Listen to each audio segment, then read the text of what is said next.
You own your business. If you don't like how you're being treated, cut ties with the client and move on.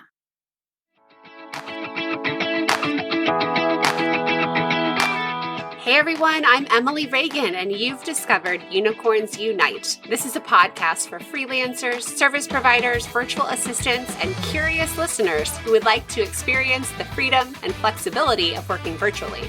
We're the magic makers, movers and shakers, and the real people doing the work behind the scenes of online businesses. Welcome to Unicorns Unite.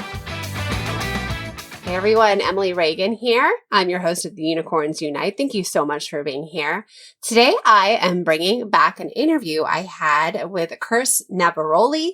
She is a military wife who moves around a lot, and I was so excited to connect with her on Instagram at first because she had taken a VA course and is now killing it online. She also has her own blog, so she's putting in to practice what she's actually taught and what she's doing for business owners. So the cool thing about Krist is she has a psychology degree, and she found her golden ring client who is a psychologist. So I think this is a fabulous example of finding clients who need your help online and not necessarily coming from a digital or marketing related background. Krist is doing awesome. This is a Facebook Live we recorded. So just a side note, there is a baby in the background at some point, but let's jump in. You are going to learn a lot and be so encouraged by her. Today, we're talking Krist. She is a military wife and a virtual assistant, and she's here. Right now, she's coming live to us from Destin, Florida, because she's living that military wife lifestyle. First, say hey to everyone and tell us a little bit about your background. Hi, everybody. I'm so excited to be here. So as Emily said, I'm currently in Destin, but we are primarily stationed at Laughlin Air Force Base in Del Rio, Texas. Prior to that, we were at McCord Air Force Base in Tacoma, Washington. And prior to that, I was living in Iowa right after I got my master's degree, which is where I was born and raised. And I was working in correctional institutions doing offender change program is what it was called, programming. So it was awesome. It was a really clinical setting. I loved what I was doing. And then I met my husband.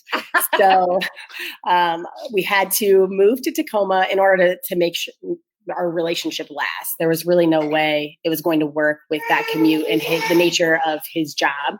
The pace of work was insane in Tacoma. So he was gone a lot. And with me living there, we're only seeing each other like 3 to 4 days every 2 weeks.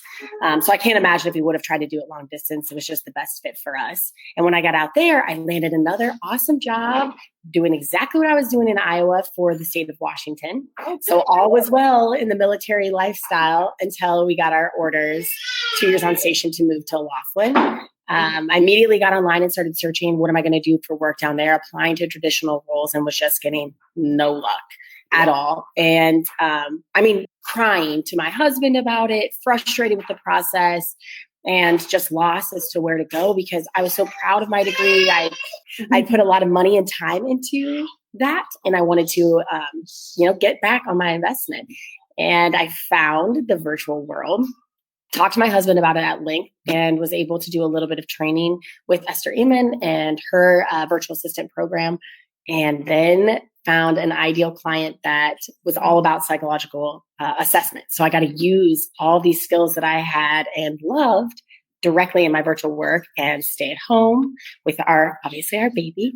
And then also I know that stresses off my plate wherever we go next. I don't have to worry about it.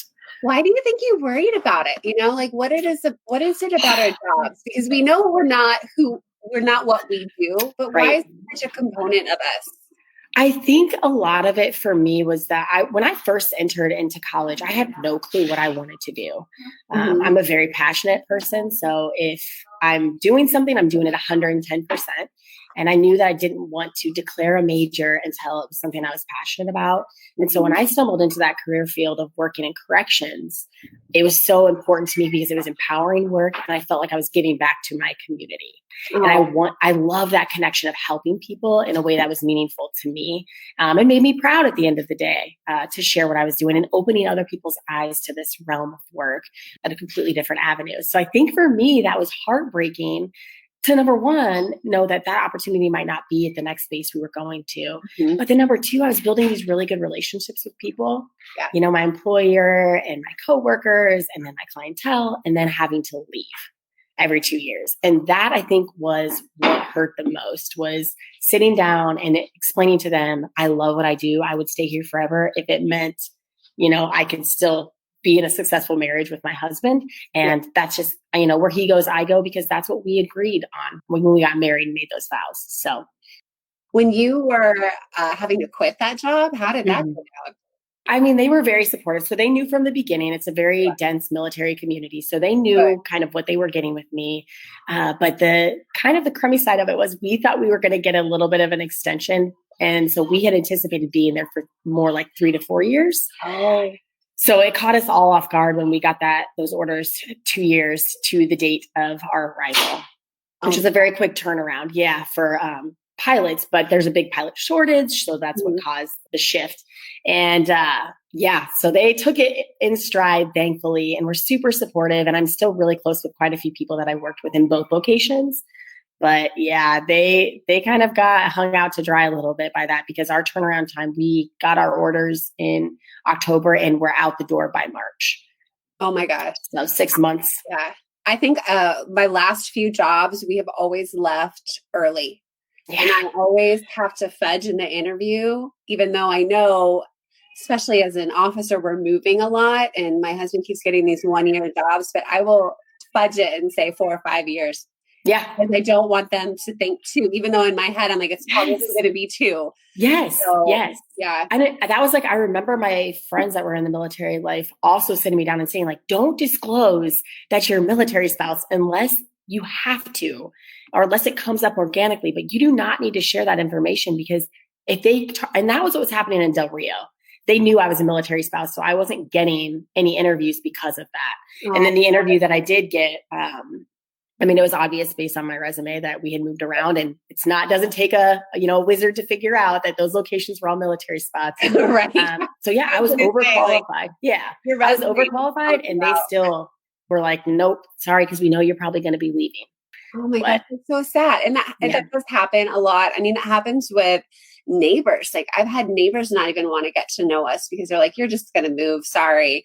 And I mean, that's their loss, of course. But I know that the added perk of me moving a lot means I have this crazy wide skill set.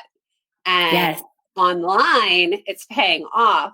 But I had to make a lot of sacrifices and start over a lot. And we're not even mentioning how the job search can take 6 months, maybe. Oh, yeah. I mean, you don't just fall into the perfect job. Right. So it's been super frustrating. But so tell me about finding this VA world, because I have had a couple women say, oh, I need to go talk to my husband, and they need to tell him that this is a real opportunity. It's not some scam, that there really is work. So tell me more about that. Yeah, in the world that is full of pyramid schemes. And I think everyone knows that in your spouse groups, at your respective base, there's always somebody pushing something, selling something. And a lot of us don't want to be that person. No. Everyone has their own hustle, and I respect it. But for me, that was mortifying, because it's not my personality. Yeah. It doesn't, it just doesn't fit. It wouldn't make sense. I would not be good at it. I'm not good at sales. So I knew I wanted to find something that didn't involve that. So I was Googling, worked online without selling things. And that's how I stumbled into Esther's program, and then started realizing I had worked remote for my in-office jobs, because I was the nature of the work I was doing. I was supporting several prisons in the region. So I would have to satellite at different offices. And I'm like, I have this experience doing these things. Yeah. I just have to translate it to the online world. Exactly. I love that. That's exactly what I teach. Yes. And so it was, all the skills were there. It was just kind of polishing them up and then learning the language of the online world of, okay, because I knew in traditional office speak how to sell myself as an employee, but I had to learn how to do that in the online world. And then once I figured that out, it was smooth sailing. Got a client.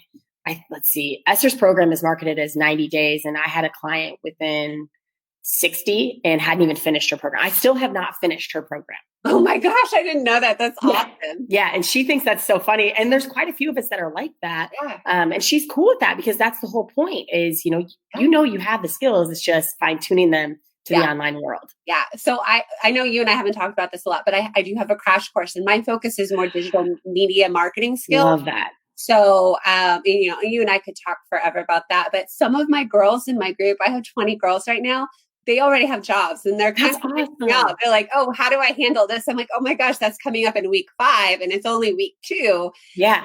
But the nature of the work is you learn as you go, Absolutely. And I would love to know, what are some of the buzzwords that helped you get hired? Oh, let's see. I'm trying to think, because I went through and did like an entire revamp of my resume. A lot of it for me was learning the different technology, the programs that we use frequently, and becoming familiar with those and understanding, what things like, I guess like skills that I had, organizational skills that I had from doing in traditional in-office roles, like inbox management, community management. These things that sound so much cooler than what you're actually doing, that's what people are hiring for. And that's your entry level position. And then you can start scaling a little bit more and doing some more complex things. But it was just, I had to go through and look at all the tasks. I just made a little piece of paper, wrote down all the things I would do on a daily basis in my old jobs, and then hunt down what that meant in the online world. Like what language were in job descriptions, and did that fit what I have done in the past? Yeah. And it's not always about, do you have current experience? It's just, do you have the awareness, and can you apply it? And then you grow with the business owner. I think that's the beauty of this type of work, is we say VA, but we know it's more than that. And you're more of a sidekick, and you're becoming an online business manager sometimes. And it's not just like this admin position anymore. And there's a lot of things you're juggling. So tell me what you do in your job, because, I love that you said community management, because I don't necessarily teach that, but I have opened people's eyes to, hey, look, this is something online business owners need help with. But tell me more about like what you're doing. So I have 2 clients right now. I just actually added on one about a month and a half ago. The first client is the one that's the psychological assessment program. So it's 16 Personalities is the company. So you can give them a quick Google. They're a huge business. They're doing really well. And my job is customer support. So what that looks like for me is I manage 3 different email inboxes for them, where different people that are using the site are curious about what their personality type is. Why did I get this personality type when I feel like this one fits me more? I can't figure out how to get the software that I purchased. How can you help me with that? So it ranges from things that are very clinical and academic all the way down to just simply processing a refund for a customer. Gotcha. Which initially I was like, am I going to really like doing that? Is it going to be too mundane? But it's kind of a nice break, because I can give so much attention and time to the ones that require a lot of clinical thought. And then the refunds, I know how to process those. So it's like easy peasy, just like pump that out really quick and move on to the stuff that really fuels my fire. Yes, I love that. Yeah, that one has been awesome. I've been with them almost 1 full year now, and it has been an amazing client to work with. And I always am telling women that are looking to get into this career field, those clients exist. And the key for me was looking for clients that wanted someone to grow with their business, because that's what I wanted. I wanted to be a long-term VA for companies. I didn't want it to be one-off projects. And then every time you move UPCS, you have that job with you, and you're not starting over. And think about when we're always starting over every 18 months, just that job experience, that learning curve alone. Yes. I mean, it can take a good 9 months to really feel good. And if your job is seasonal, you get 1 season under your belt and then you're gone. Absolutely. So how many hours a week or a day? Like, what does your day look like with that client? So that client, I work about 20 to 25 hours a week. The other client I just started with, I added about 5 to 10 hours a week. We're still kind of figuring out what exactly they need hourly.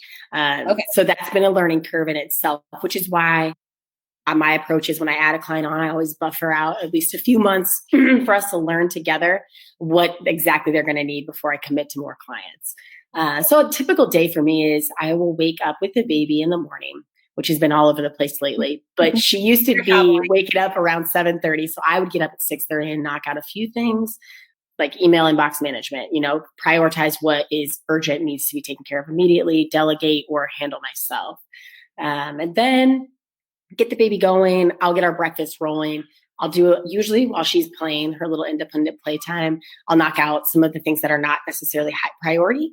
And then when she goes down for her first nap, which is the longest usually of the day, about 2 hours, I will do the big projects that take quite a bit of attention. So I usually leave those emails that require a lot of thought and not child talking and screaming in the background. I will do those during nap time. And then I will also do a lot of the projects for my other client because those are usually very detail oriented and require a lot of my attention. So I get almost all of my hours in before lunch when possible. And then I love to use the afternoons for us to go do things. Okay. Get out of the house, go to the library, go run errands. And then when my husband gets home, we do bath time, bedtime. I usually will work on a few more things or just polish up anything that's left over from the day. So. Okay. I kind of found myself doing that at the end of the day too, I call it more like the monkey work, but when I can have the TV on and my husband next to me and I can wrap up a few things, but it doesn't require the brain work, like you said. Yeah. But it's also, if it doesn't get done, it's not the end of the world, Right. It can be left over. And that, I think, it's just talking about my husband's experiences, because when you said, trying to go talk to your spouse and make sure that they're not thinking this is a too good to be true situation, he was actually the one that was bought in from the gate. I was the one that was like, I don't know, this seems weird. This seems wrong. Like, what? There's got to be a catch. What is it? And he from the gate was like, just give it a shot. We're not out anything. And I made back what I invested into that program in 1 week of working. And so I just always remind people of that. When you think about it like that, it takes one client in 1 week usually for you to make back what you've invested in yourself. And those skills will take you. I mean, I think it makes me sick to think about how much money I spent on my college degree. Right. And, I haven't gotten back the return on that. So this isn't your season. It's not the season for that, right. You're young in your life and your motherhood journey and your husband's career, and that's okay. And I know we put that pressure on us, but you'll be surprised what circles back later and when you're ready. And I love that you are filling in the time and the brain work and staying relevant in the meantime. It's okay if your career is the second. Absolutely. It's a stepping stone. And that was the best advice I ever got, was instead of worrying so much about the long-term goal, just try to have that goal and then figure out the pieces that will make it fit. Yeah. So what can I do right now to work closer to getting to that long-term goal? And in general, VA online work is going to be, the online business is exploding right now with social commerce. So if you can get these tools under your belt now, that might be your own business down the road. Absolutely. And that's exactly what my husband and I have talked about. The opportunities are endless because we're talking now about what's coming next, right? For his final assignment before he gets out of the Air Force, most likely, depending, that changes every day. And it's so exciting because he knows we can choose really anywhere. And my job will allow us to do that. Yeah. And we'll still feel that same financial support, emotional support for me, because that's what working is for me. And in the long term, if I wanted to go back into what I was doing and go shift back into correctional settings, because that was something I was really moved to do, I could easily go to an employer in a traditional office role and say, this is what I've been doing. And this is why it's relevant to what you do currently. Yeah. So that makes me feel very good. If I ever did, I don't foresee that happening because I really enjoy the perks of working remotely from home. But if it ever did get to that point, I have the freedom to do that. And I love those options. I always say that now my youngest is in daycare right now. I don't have all school age children yet, but even if they were all in school, I still don't want to work 9 to 5. Yes. I don't even know what I was doing with all that time. I know. I know I wasn't working the entire time. I wasn't as productive. Right. I get more done during nap time now than I was getting done in a standard 8-hour day in my old office role. What is that called? Like Parkinson's law? Yeah. I don't know. I don't know. Have this finite time, you will be so much more productive. I'm kind of having an unproductive week. Don't tell my team; they're going to watch this, and it's because I have taken some deadlines off my plate, and then I just find myself slacking. But when I know I only have nap time, I get as much work done. Absolutely. So, hey, this podcast is sponsored by my very own GIF and sticker making workshop. Turn your clients' videos into GIFs, design branded stickers for Instagram stories, and master the art of making your own GIF for promo emails. This is fun unicorn magic that we can do behind the scenes easily for our clients. The workshop is 1 hour, just $17.99. The link is in the show notes, or go to emilyreaganpr.com/GIF workshop. That's GIF workshop. Back to the show. So tell me, what are like the top 3 things you learned from the course that you took? I would say the first one is to, for lack of a better term, be ballsy. Be willing to put yourself out there.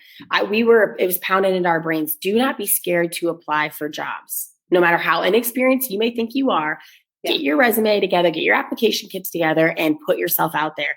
And at first, I was not doing that. I was still only applying to a job here, a job there, and still applying to a bunch of traditional in-office roles.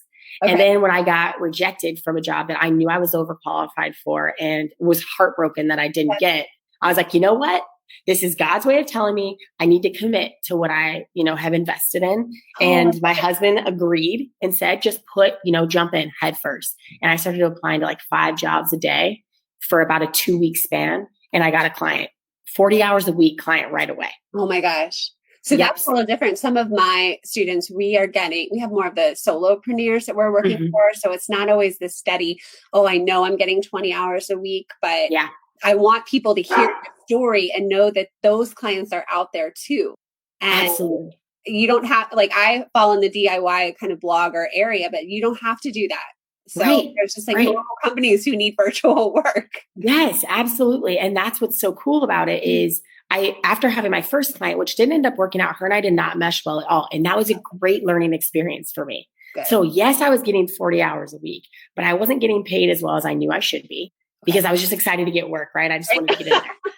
And she wasn't treating me as well as I knew I should be treated. But that's what, again, this is another thing that came back to what I learned in that program is you own your business. Yes. If you don't like how you're being treated, cut ties with the client and move on. Yes. And that was so important for me to hear because in my old work, if I didn't like somebody I was working with, I couldn't just quit my job because I didn't like Susan that worked in the department down the hall. That's not how it worked. Did like your current boss? I think all of mine eventually would leave. And then somebody new who was an a-hole. Yep. And then I would leave. Yeah. And that stress of all that would overwhelm me. But now I'm constantly perusing and looking for good clients that I know I want to work with. And I'll always put my hat in there and apply because I have nothing to lose. Worst case scenario, I get through the interview and they want to offer me the job and I feel like it's too much to handle. I can always turn that down. Yeah. So it just gave me this feeling of being empowered to make my own decisions and have control of my destiny. Oh my gosh, this is so good. All of my students need to hear this right now, and they will come back and watch this and they will take so much from this. What's a good client to you? The good client to me is somebody that is, I would say the primary thing is that they're understanding of your needs. So the client that I got on with last year, I actually started with them when I was 7 months pregnant. And I was very upfront with them from the gate. I'm very pregnant. I'm going to be having this baby in March. I do want to have some maternity leave. And ideally it would be short because I know I'm going to want to get back into the swing of things for my own mental health.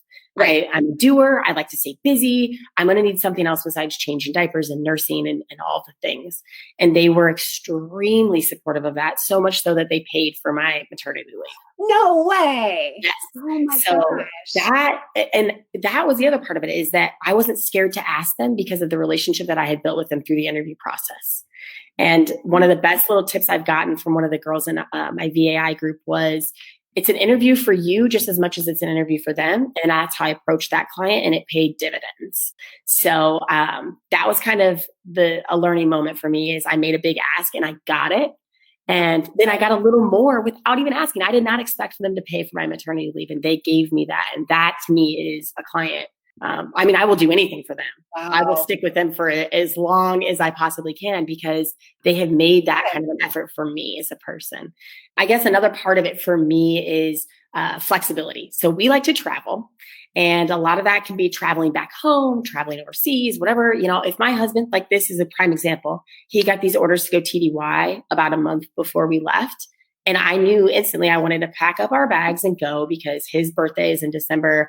Thanksgiving, Christmas, we're a big holiday family. I didn't want him to be alone and flying back and forth just wasn't realistic with the newborn. That's not going to happen. without me losing all of my hair. So it was not, there was no qualms about it. I didn't have to ask for permission from my clients. They're flexible. They understand. Oh, you're working in Destin for the next 8 weeks. Great. Like, we're still on Central Time Zone, so that doesn't change anything for us. But even if it did, they're kosher with it. And that to me is so important, to have that flexibility. Oh my gosh. I can relate to this so much. So I want to say I have 4 children. Awesome. 2 with one of my long-term client that I don't work for anymore, but that wasn't even on the table. You know, I'm just like, Emily. Yep. Times are changing too. Working a little bit, but I definitely wanted a slower time, and I wanted less expectations and less communication. But man, I'm just like, it's so cool. And that's a culture shift too, right? We're in a time now where women are more empowered to make those asks in their traditional office roles, but especially in remote work. Yeah. I think because of the nature, some of my clients are, smaller. They just are. They don't always have the budget for that. So, but a lot of what I teach is getting in with these clients, getting the experience, and then you move on to who you want to work with. You find out what's working. You find the task you like. And also you do have that period to see, is it even working? Because I've had clients who are so excited, but they are so frazzled and overwhelmed, and they can't deliver content, and I can't do my job, and it's never going to work. It's just, I feel like I'm wasting my time. So I can make that call pretty early. Yeah. It's almost like what you don't want more than what you do want. Yeah. Yep. Absolutely. And I don't want to, I'm not a diva, but heck, like, my career is not number one. We chose my husband's career. I'm a mom, I want to have 30 days off a year like he does. Yes. Well, and that to me, that I think was when I knew it wasn't working with my former client. I was getting Slack notifications at like 11 p.m. on a Saturday night. Yeah. And I'm like, that's not going to work for me. Not that I was doing anything exciting, because I was very pregnant still. But that's just not my lifestyle, because I'm the type that when I get the notification, I want to get the job done. Me too. So I have to shut that off, and I have to have clients that respect that boundary. And that first client did not. And it was a mess, and I was so stressed out and overwhelmed. It wasn't healthy. And that was important for me to recognize, that I just had gotten myself right back to where I started, and I needed to reestablish my boundaries and for my sanity. And you weren't desperate, you knew you had the skills. Now you had the training. Yep. You weren't desperate. And I love that, because I think that this is part of the VA business people don't talk about. You don't just launch in there with a perfect team and grow into a team and making 7 figures. And that does not happen. And it takes a while, and it takes some wrong moves, but you learn. Absolutely. And I will say that I put in my notice with that client on the week of Thanksgiving, and was working for this client about mid-December last year. So that turnaround time. And this client that I had currently had over 500 applicants. So we don't realize how competitive we really are, until we put ourselves out there. Because if I had known that going into it, that's how many applicants are going to be, I would have never applied. Oh, yeah. I'm like, no chance. Like, there's somebody that's a better fit. And now I'm like, oh no, I see why I'm the perfect fit. I see why they chose me. Yeah. So it's important to take that risk. It so is. And what business owners really need is that aptitude and that personality and that doer, that implementer. They don't want the person who's not going to apply anyway, but so many people have that self-doubt and that insecurity, and you never know unless you go for it. And that's why the military spouse is sometimes a really good fit, because we are hungry and trustworthy and reliable, and we're like a steal of a deal. We're the path. And so competent, so overqualified. It's such an untapped resource. And I think that business owners are starting to see that more and more and more, especially as this remote field is growing. They want military spouses. They know you want to stick with them, because you want to establish roots somewhere when the rest of your life is always chaos. Yes. So that to me is this is the constant thing in my life, is work, not my husband's job, my job. And that's a good feeling for me to bring home. It's such a good feeling. And I know the second my husband retires, if I wanted to step up my game and support the family, like, I am 100% hireable.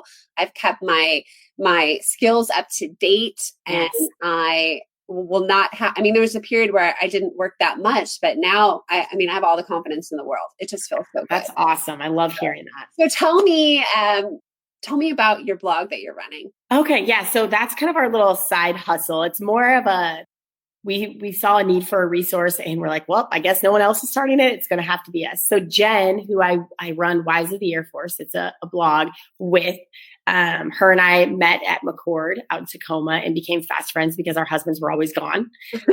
And when one husband was home, the other one was gone. So we did a lot of third wheeling and hanging out, and we became fast friends. I mean, within months, we were spending all sorts of time together, and we kept repeating the same thing over and over again, which was, I wish there would have been a place for me to read about this before I became a military spouse, or I wish that I would have known that about McCord Air Force Base before we moved here. Or I wish that there was a place where I could just like find a really cool hairstylist in the area because I'm stressed out. I need to get my hair cut and colored, and I don't know where to go because there's 50 places in 2-mile radius to go.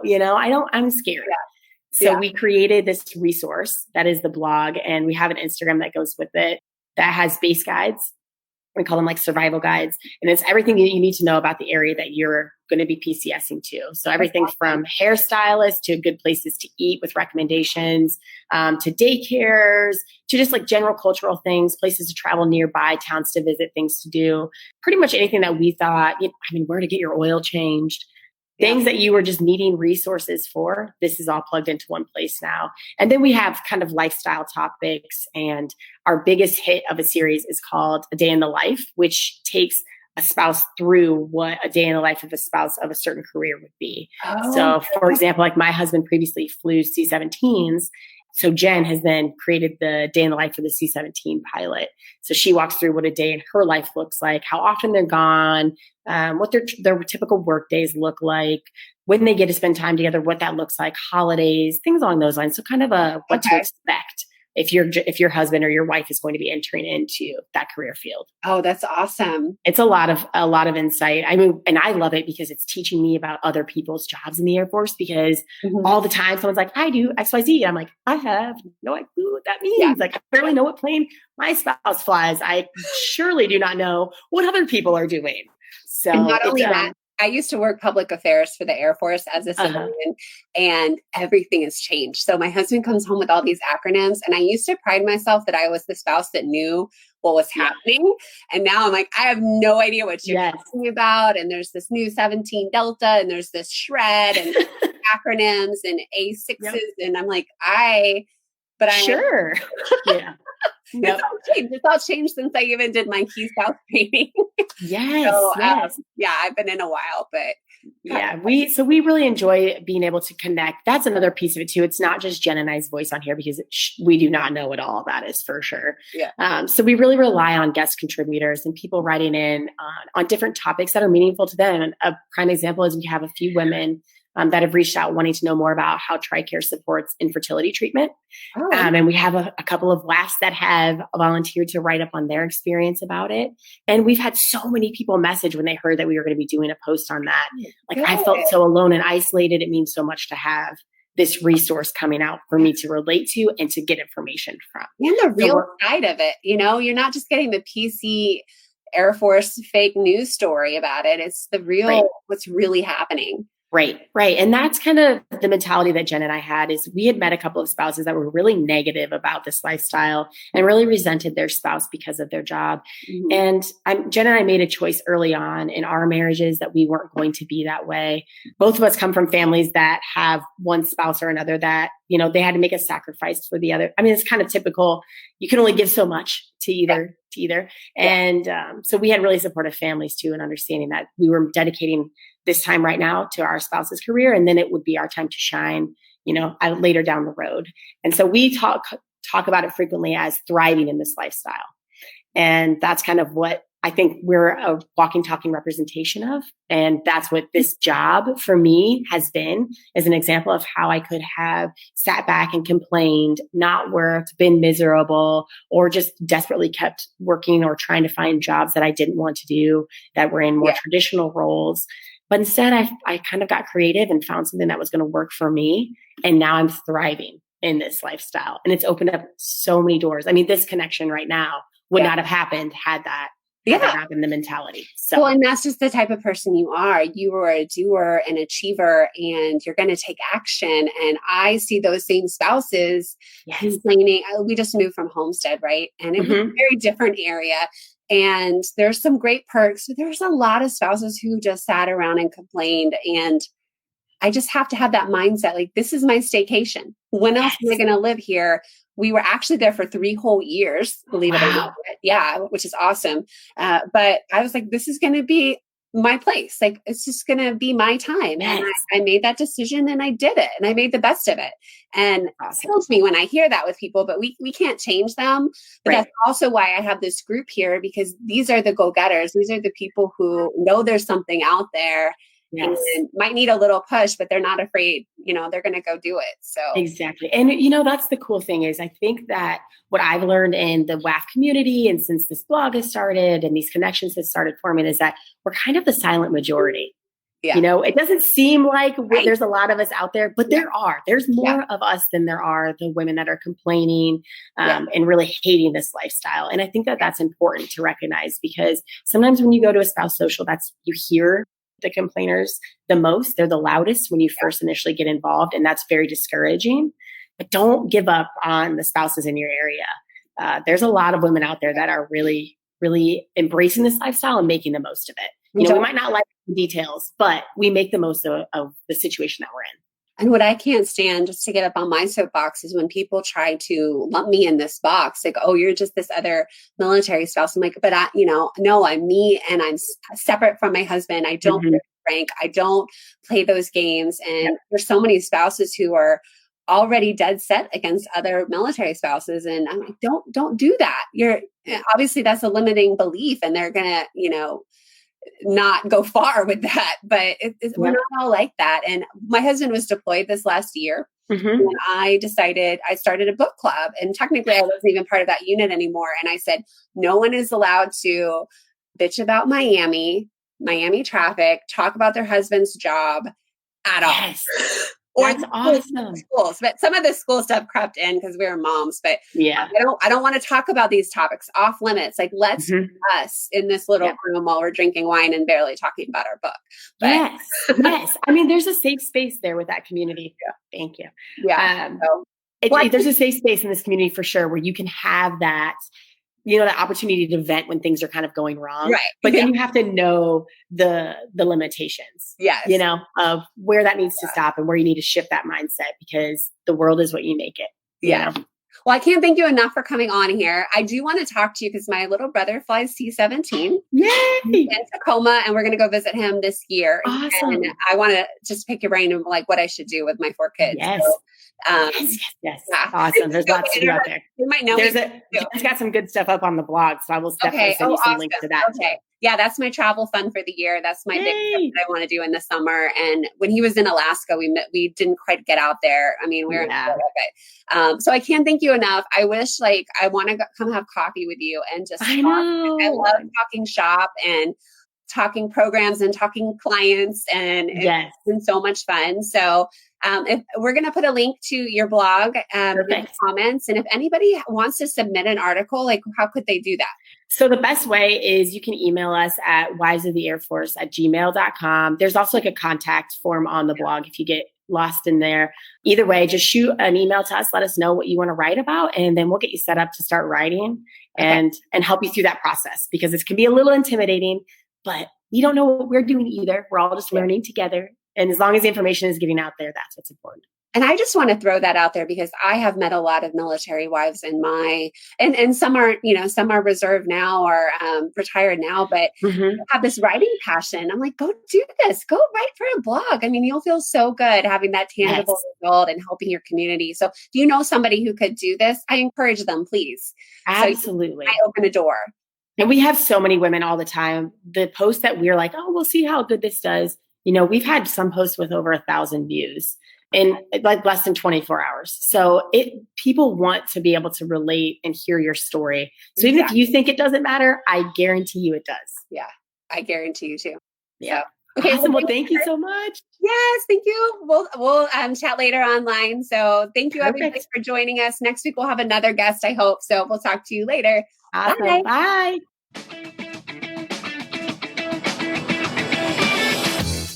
go follow Krist online. I'll put all of her info in the show notes. She's amazing. She's so inspirational. And it's just so nice to see another mom and military spouse who's kind of balancing it all. You don't have to be all mom all the time. You can have your own thing. And Krist found it. And she found it by getting scrappy and being smart and taking a risk. So next week on episode 17, we're going to talk about SOPs. If you know what that means and it gets you excited, there's going to be a ton of work for you in the online space. But while you're here, in the show notes, I have a link to Amy Porterfield's digital course Kickstarter. Go check that out. It's still open. It's a 30-day boot camp to help you figure out what kind of digital course you could create using your background, talent, and experience. So that link is in the show notes, and I'll see you next week. If you're ready to learn the digital marketing and social media skills that will get you hired online, head over to vacrashcourse.com, where you can learn about my 5-week program, the Digital Media VA Crash Course. Small business owners and solopreneurs want to hire someone who gets it and who can help them implement just about everything. They're looking for a magical assistant who does it all. With my comprehensive training, you can get your foot in the door and become a unicorn. Check out vacrashcourse.com. A good client the dog's barking. With a good client might agree I put a lot of money and time. It's okay.